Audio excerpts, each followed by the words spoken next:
Alléluia.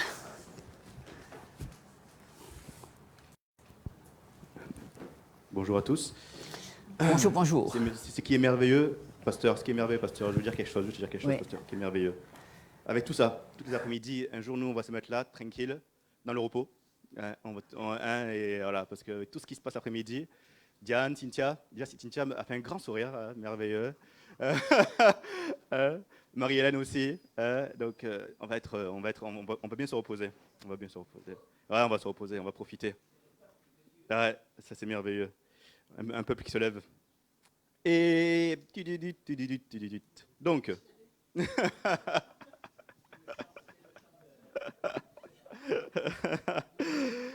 Alléluia, Seigneur, merci pour ta grâce. Vous savez, aujourd'hui, ce matin, on a vécu un moment formidable. On était dans la présence du Seigneur.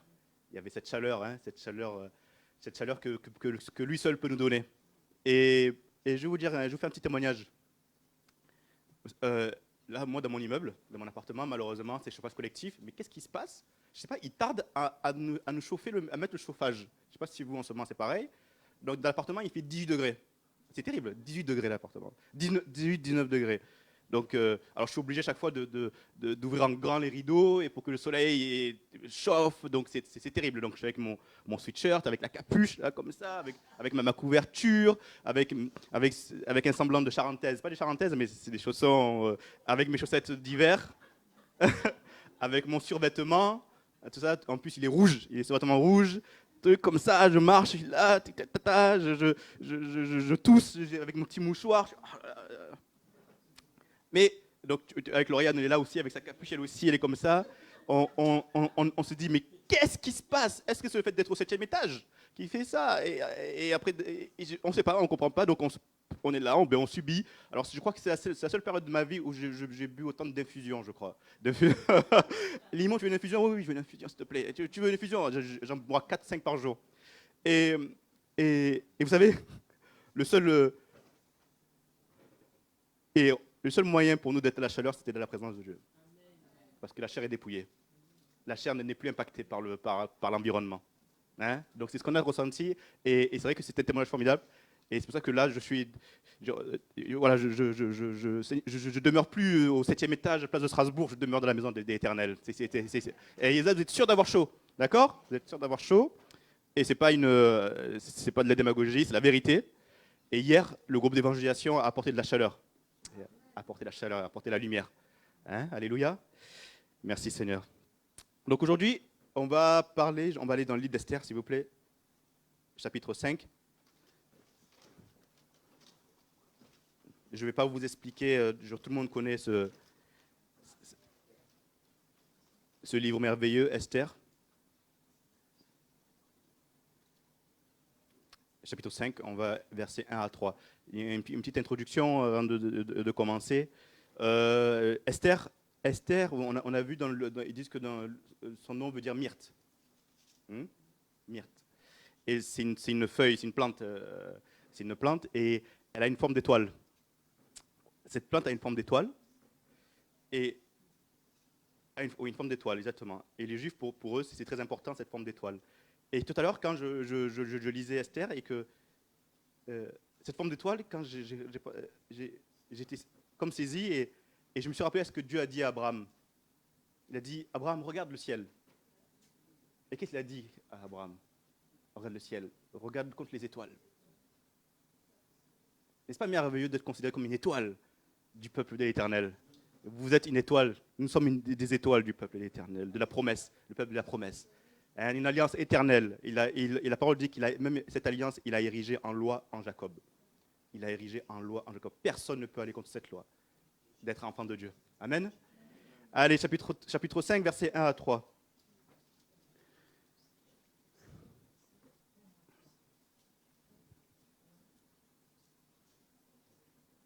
Le 3e jour, Esther mit ses vêtements royaux et se présenta dans la cour intérieure de la maison du roi, devant la maison du roi.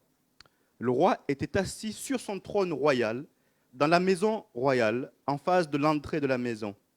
Lorsque le roi vit la reine Esther debout dans la cour, elle trouva grâce à ses yeux.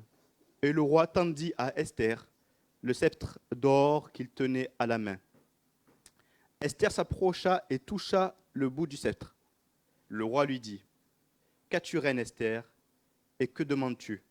Quand serait-ce la moitié du royaume? Elle te serait donnée. » Amen.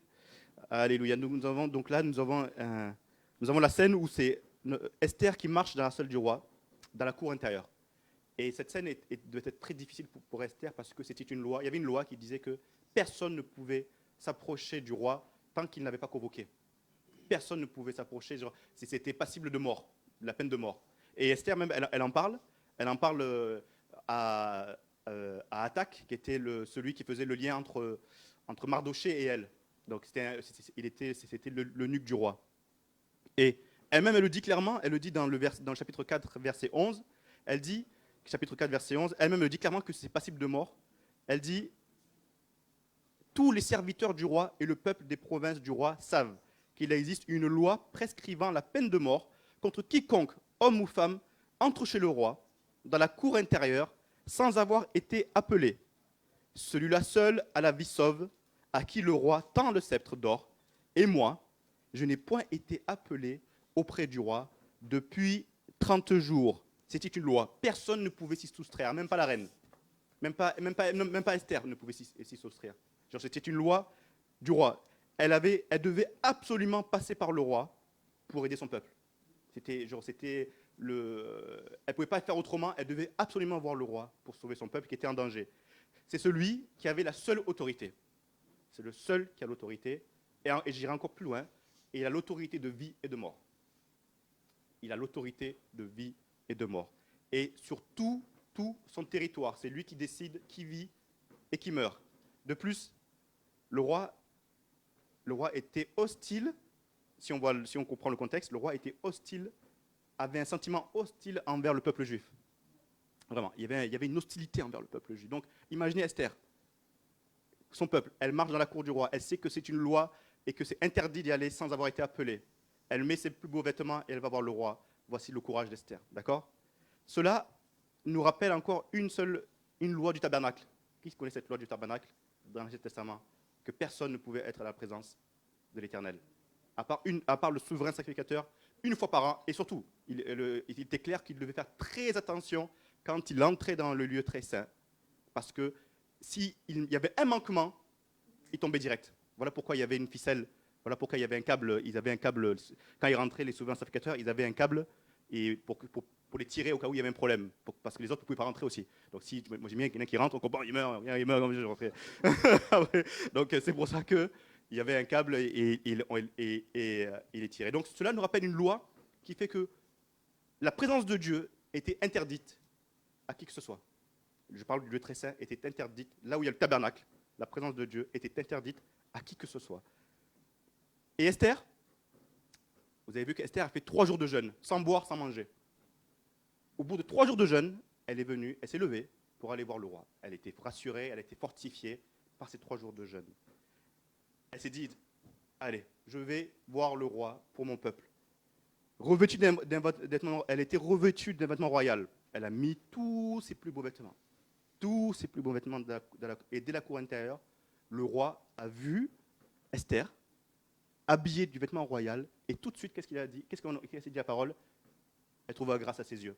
Dès la cour intérieure. Elle n'était même pas à côté du roi. Dès la cour intérieure, elle trouva grâce aux yeux du roi. Alléluia. Dès la cour intérieure. Elle peut vivre. Le roi a agréé sa présence. Le roi a agréé sa présence. Elle peut vivre et elle vit. Donc le roi, qui avait la seule autorité, a agréé sa présence. Elle peut vivre parce qu'elle a touché le sceptre et elle vit. Alléluia. Au 3e jour, maintenant je vais faire un bond en avant. Au 3e jour, qu'est-ce qui s'est passé? Au 3e jour, le Seigneur ressuscita. Au 3e jour, notre Seigneur Jésus ressuscita. Mais dans le plan de la rédemption divine, c'est pas fini. Il n'y a pas que ça. Nous ressuscitions avec lui. Nous ressuscitions avec lui. C'est ça le plan. C'est ça la bonne nouvelle. C'est que nous ressuscitions avec lui. Éphésiens dit, mais Dieu qui est riche en miséricorde à cause de la grande charité dont il nous a aimés, lorsque nous étions morts dans nos fautes, nous a rendus à la vie ensemble en Christ. Il nous a rendus ensemble à la vie en Christ, car c'est par grâce que vous êtes sauvés. Et il nous a ressuscités ensemble et fait asseoir ensemble dans les lieux célestes en Jésus-Christ. 2,18, car c'est par lui que nous avons, les uns et les autres, accès auprès du Père, dans un même esprit. Il nous a fait asseoir, il dit Éphésiens. Il nous a fait asseoir. Esther a touché le sceptre royal. Esther, le roi, a fait partager son autorité avec Esther. Nous, quand le Seigneur Jésus nous a fait asseoir, il nous a fait partager son autorité. Asseoir, être assis dans les lieux célestes, c'est partager l'autorité du Seigneur Jésus-Christ. Il a dit, c'est lui qui nous a fait asseoir. Donc, il nous a rendus dignes d'être assis dans les lieux célestes. On a trouvé grâce à ses yeux. Et par cette résurrection, nous avons été revêtus de vêtements royaux. Vous arrivez, vous êtes habillés de vêtements royaux.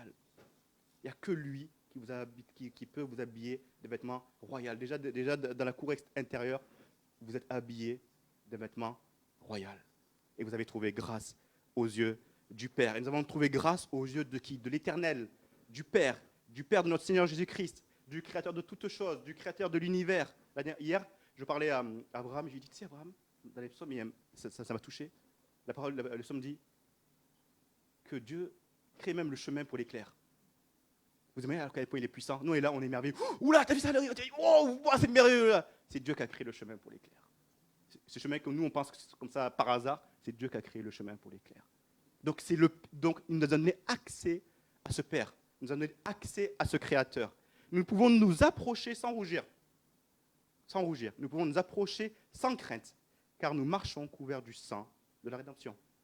Nous marchons couverts du sang. C'est pour ça que nous trouvons grâce. Parce que quand l'Éternel te voit dans la cour intérieure, il ne te voit pas toi. Il te voit toi en Christ. Il te voit toi en Christ. Voilà pourquoi simplement, voilà pourquoi il est question que du nom de Jésus dans la parole de Dieu. Parce que si c'était que nous, voilà, ça ne ferait même pas une page. Je vous dis, ça ne ferait même pas une page. Je suis vraiment désolé, ça ne ferait pas un paragraphe. Mais il est question du Seigneur Jésus-Christ. Et l'Éternel, lui, pour lui, il est question que du Seigneur Jésus-Christ. Et dans le plan divin, comme on a ressuscité avec lui, donc il nous voit en lui et on trouve grâce à ses yeux. Voilà pourquoi on peut être dans la cour royale et nous approcher sans rougir, sans crainte du trône de celui qui a l'autorité éternelle de vie et de mort. Alléluia. Donc immédiatement, nous trouvons grâce aux yeux du Père. Sa demeure nous est accessible. Alléluia, sa demeure nous est accessible. N'est-ce pas merveilleux? N'est-ce pas merveilleux? Parce que la parole dit, David dit, la force et la joie sont dans la demeure de l'Éternel. La force et la joie sont dans la demeure de l'Éternel. Et devant sa face, il est magnificence et splendeur. Donc quand vous approchez, vous arrivez dans la demeure où il y a la joie, où il y a la force, où il y a la magnificence et où il y a la splendeur. Donc il n'est pas question de vous encore, il n'est pas question de nous. Il est question que de lui. Et nous approchons vers lui. Ce n'est pas lui qui nous approchons, qui s'approche de nous dans sa demeure, c'est nous qui allons dans sa présence, comme dit David. Allons dans sa présence avec allégresse. Allons dans sa présence avec allégresse. Revêtus des vêtements royaux. Revêtus des vêtements royaux, le sang de cette nouvelle alliance, le sang de cette alliance excellente. Alléluia. Colossiens. Non, avant de dire Colossiens, je saute là. Il y a un truc important que je vais vous dire. C'est que vous avez vu qu'il y avait une ordonnance sur le peuple de Juifs. Il y avait une ordonnance. Quelle était cette ordonnance? C'était la mort. C'était la mort. Quand Esther est arrivée dans la cour intérieure et que le roi et qu'elle a trouvé grâce aux yeux du roi, toutes les ordonnances ont été annulées. Quand vous arrivez, vous, dans la demeure de l'Éternel, je vous donne une bonne nouvelle, toutes les ordonnances sont annulées. Toutes les malédictions sont annulées. Du moment que Dieu te dit, tu as trouvé grâce à mes yeux, c'est terminé, toutes les ordonnances sont annulées. Parce que, qu'est-ce qui se passe? Quand on arrive dans la demeure de l'Éternel, la parole dit que l'ennemi chancelle, recule et est détruit devant la face de l'Éternel. Donc vous, quand vous avancez dans la demeure de l'Éternel, l'ennemi dit, ah, nous on s'arrête là, on ne peut pas. Nous on s'arrête là. On s'arrête là. Lily, tu veux qu'on vienne avec toi? Ah non, moi j'ai rien à dire, tu sais, moi c'est juste, c'est la loi, tu peux pas venir avec moi, et heureusement, donc l'ennemi s'arrête là, donc, parce qu'il sait, il a pas dit, il recule, il chancelle, et il est détruit devant la face de l'Éternel. Mais nous, comme on est en Christ, on n'est pas détruit, au contraire, on a le droit d'y aller, on a le droit. Eux, ils n'ont pas le droit, mais nous on a le droit. C'est le seul demeure, comme dit Jacob, chapitre 28, il dit, l'oiseau de proie ne connaît même pas cet endroit. L'oiseau de proie ne connaît pas cet endroit. Chapitre 28, verset 7. L'oiseau de proie ne connaît pas cet endroit. Le lion, le chasseur, ne connaît pas cet endroit. Il ne peut pas y aller. Il n'y a que ceux qui sont revêtus du vêtement royal de l'Éternel, du Seigneur Jésus-Christ, qui ont le droit de s'approcher. Le reste dehors. Donc toute ordonnance, toute malédiction, toute loi contre vous, dans votre jeunesse, toute ordonnance de mort dans votre vie sont annulées au nom de Jésus-Christ. Parce que vous êtes dans la demeure et vous êtes revêtus du sang royal. Et ça, ce n'est pas vous, c'est lui qui l'a fait pour vous. Amen. Donc, on a trouvé grâce. C'est pour ça que cette partie est très importante. Il fallait que je le dise. Très important. Colossiens, chapitre 2, versets 13 à 14. Et quand vous étiez morts dans vos péchés et dans votre incirconcision charnelle, il vous a vivifié avec lui, vous ayant pardonné toutes vos fautes. Toutes vos fautes. Il a effacé ce qui était contre nous. Et regardez la suite. L'obligation des ordonnances qui s'élevaient contre nous, et il l'a entièrement annulé en l'attachant à la croix. Et la suite était, il a même exposé l'ennemi publiquement. Il a humilié l'ennemi publiquement. Donc toutes les ordonnances, mes frères, toutes les ordonnances, mes sœurs, sont annulées au nom de Jésus. Le résultat de la loi du péché, c'est-à-dire la mort, est annulé. Tout est effacé, tout est annulé, tout. Ne va pas me dire, Limon, est-ce que tu es sûr qu'il n'y a pas ça qui peut... Non, si, tout est annulé. Limon, est-ce que tu es sûr? Tout est annulé. Tout est annulé. Il n'y a plus aucune excuse. Même la chair veut te faire croire, c'est terminé. Tu es revêtu de vêtements royaux dans le nom de Jésus-Christ. Parce que, une fois, je parlais à un frère et on discutait, j'ai dit, si l'Église savait comment Dieu nous voyait. Si l'Église savait comment Dieu nous voyait. Le monde le voit comment nous on est. Le monde le voit. Parce que sur vous, il y a l'odeur de la connaissance de Christ. Le monde le voit. Si nous, on voyait, je vous assure, ce serait... Mais maintenant, nous nous approchons du trône. Parce que quand nous approchons du trône, l'Éternel, le Père,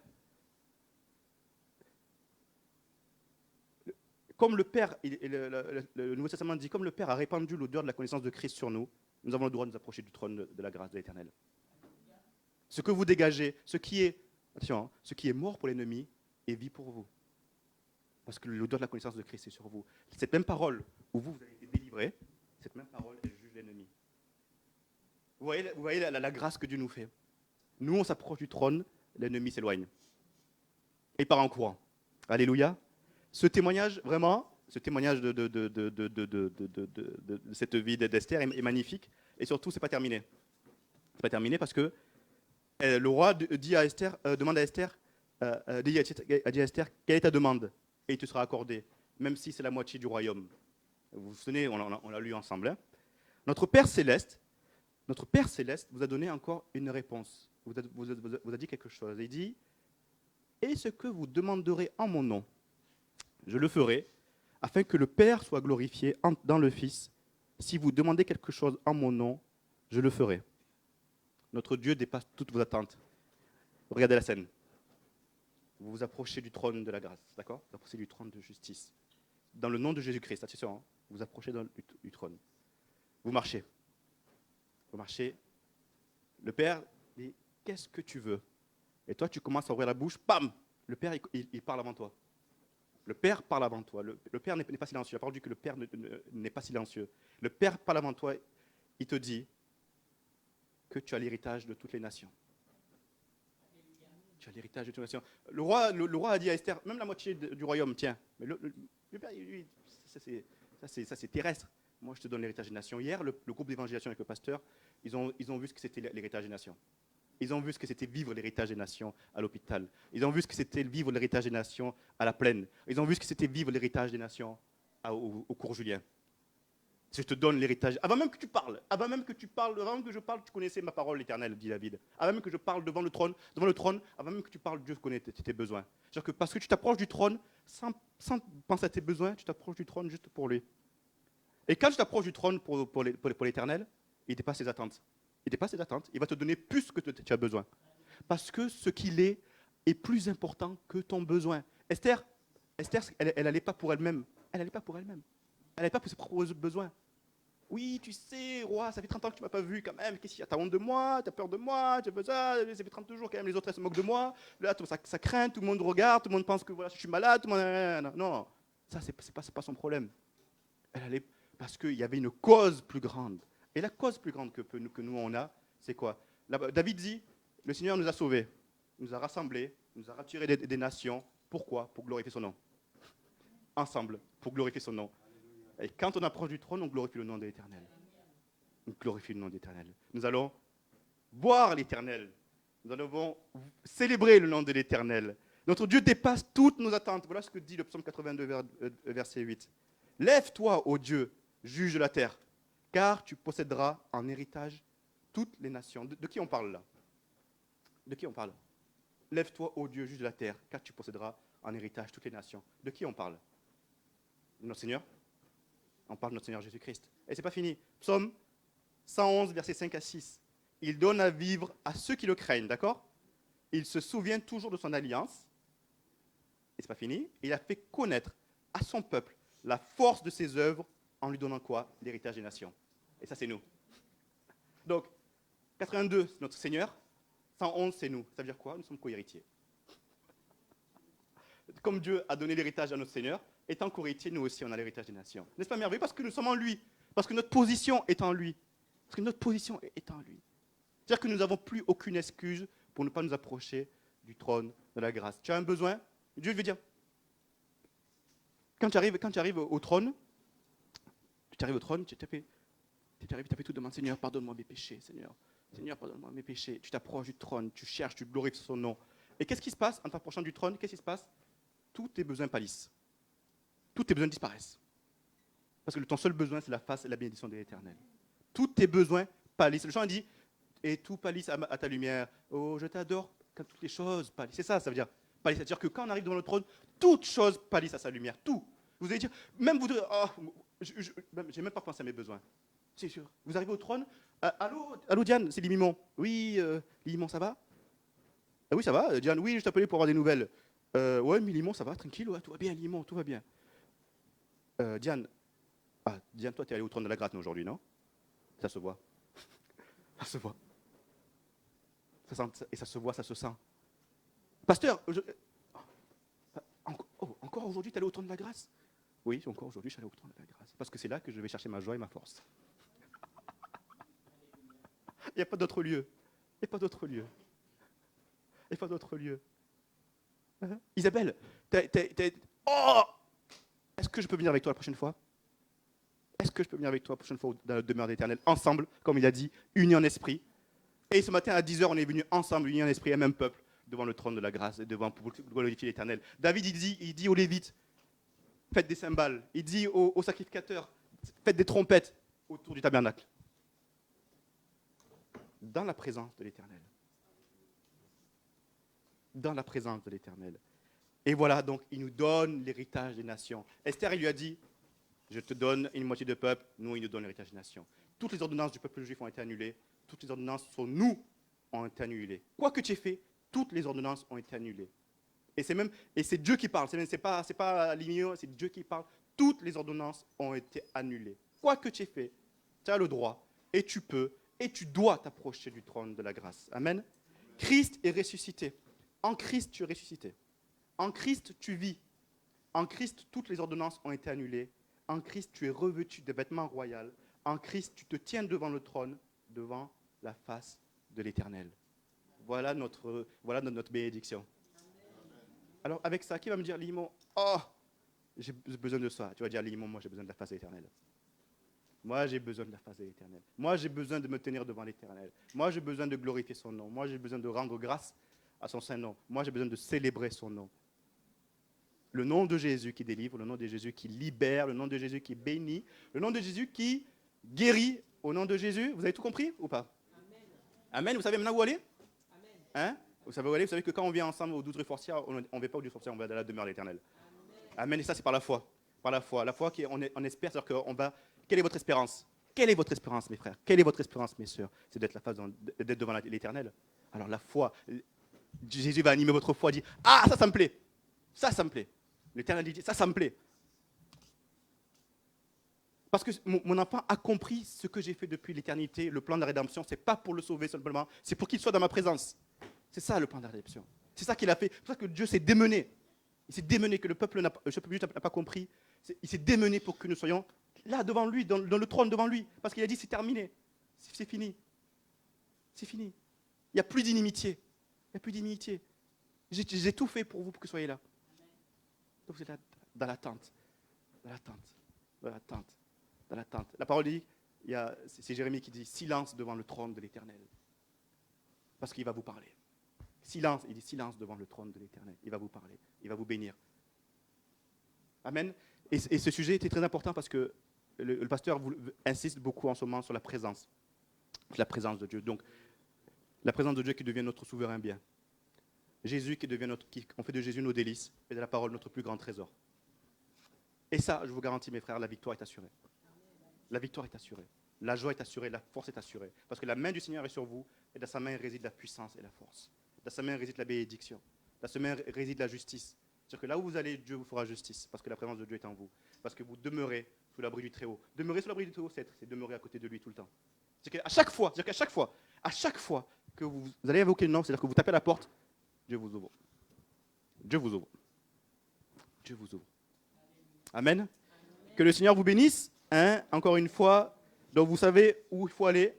Est-ce que vous savez où il faut aller maintenant? Vous savez où il faut aller ou pas? Devant le trône de grâce, devant le trône de justice. Son trône est établi sur la justice, sur l'équité. Son trône est un trône de jugement. Et il va arriver au trône une dernière chose. Des fois, on est pris par nos pensées. Vous savez, c'est lui qui va arriver et qui va prendre ce qu'il y a de plus précieux en vous pour l'exposer devant lui. Ce qu'il y a de plus précieux. Sépare ce qui est vil et précieux et il prend le plus précieux devant vous. Il dit ça dans Jérémie. Il prend le plus précieux. Tout ce qu'il y a de bon en vous, il va l'extraire. Il va le prendre et il va le mettre devant lui. Amen. Soyez bénis au nom de Jésus.